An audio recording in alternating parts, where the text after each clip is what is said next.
آقا سلام، روزتون سکسی تو کونه بدخوتون سوس مرسی. اومدیم با هوک سایکل بگاییم. یه هوک میدیم حریف خایه کنه. الکتروویزور بدک نیست، 3 تا تق زد.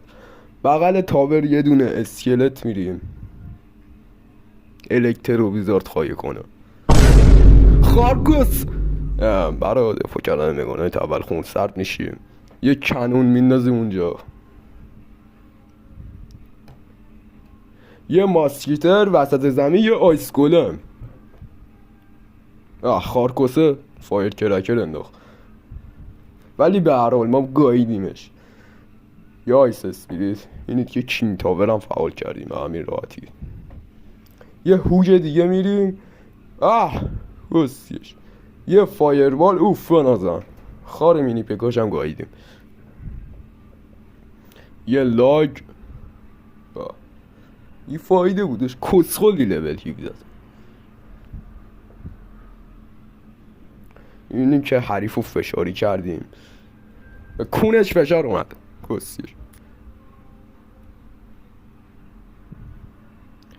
رم رایدر میندازه، کنون میندازیم اینجا برای اینکه تقن اندازه رم رایدر میتونیم یه آیس اسپریت بندازیم، ولی خب من دیگه ننداختم.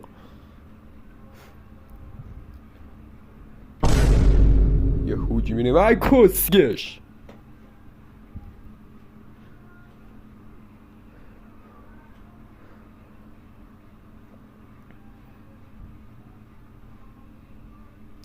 یه ماسکیتر کسکش ویچه با بابات هم بنده وسط زمین.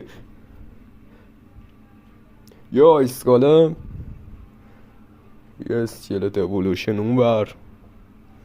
اینجا یه ماسکیتر میندازیم لاگمون بیاد. میگم ماسکیتر، یه هوگ میندازیم لاگ بیاد، لاگو میزنیم ویچمون کیر میشه. به همین راحتی تاور راستش رفت.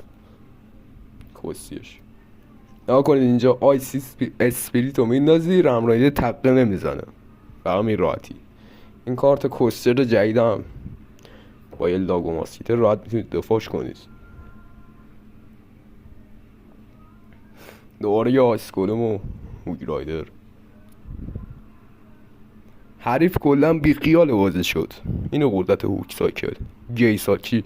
آره هم هوک سایکل. نه من این ویدیو یه 3 شد طرف. اینیم 3 میشه. 3 نشد، کونش سفید بود. تا ویدیو بعدی فعلا.